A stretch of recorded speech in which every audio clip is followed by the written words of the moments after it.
అమరావతిలో mini Amazon అడవుల సృష్టిపై YCP నేత భూమన వ్యంగ్యాస్త్రాలు సంధించారు. 5 ఎకరాల్లో అమెజాన్ అడవుల వాతావరణం కృత్రిమ శైలులతో పొగమంచు ఏర్పాటు చేస్తామంటూ ప్రచారం చేస్తున్నారని మండిపడ్డారు. ఈ లెక్కన అమరావతిలో 7 ఎకరాల్లో పసిఫిక్ మహాసముద్రం, టైటానిక్ షిప్, హిమాలయాల పర్వతాలను కూడా ఏర్పాటు చేయాలని ఎద్దేవా చేశారు. ఏపీ ప్రజలను భ్రమల్లో ముంచెత్తుతున్నారని విమర్శించారు. ఎయిర్పోర్ట్లో బార్లకు అనుమతిచ్చినట్లే సెక్రటేరియట్, హైకోర్టుల సమీపంలో కూడా ప్రత్యేక బార్లను ఏర్పాటు చేయాలంటూ భూమన కరుణాకర్ రెడ్డి ఎద్దేవా చేశారు. అమరావతిలో మినీ అమెజాన్ని నిర్మించబోతున్నారట చంద్రబాబు గారు. ఈరోజు వార్త ప్రముఖంగా వచ్చింది.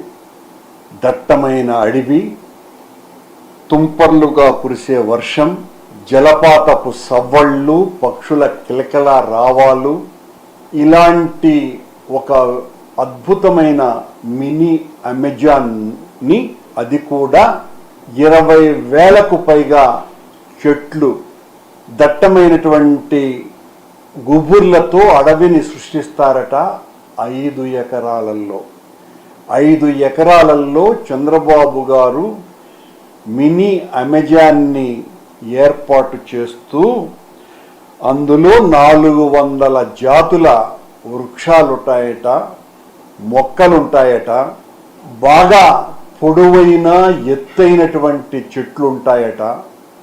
అంతే కూడా కాకుండా ఆ 5 ఎకరాలలో జీవ వైవిధ్య పరిరక్షణ కేంద్రంగా దీన్ని తీర్చిదిద్దుతూ పక్షులు, కీటకాలు, కుందేళ్లు వంటి వన్యప్రాణులకు ఆవాసయోగ్యంగా చేయటమే కాకుండా చిన్న చిన్న తటాకాలు, సెలయేళ్లను కూడా ఏర్పాటు చేస్తారట చంద్రబాబు గారు.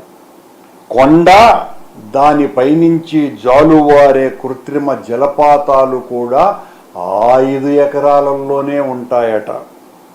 సెలయేళ్లపై ఏర్పాటు చేసినటువంటి చిన్న చిన్న బ్రిడ్జిలు కూడా ఉంటాయటండి అందులో.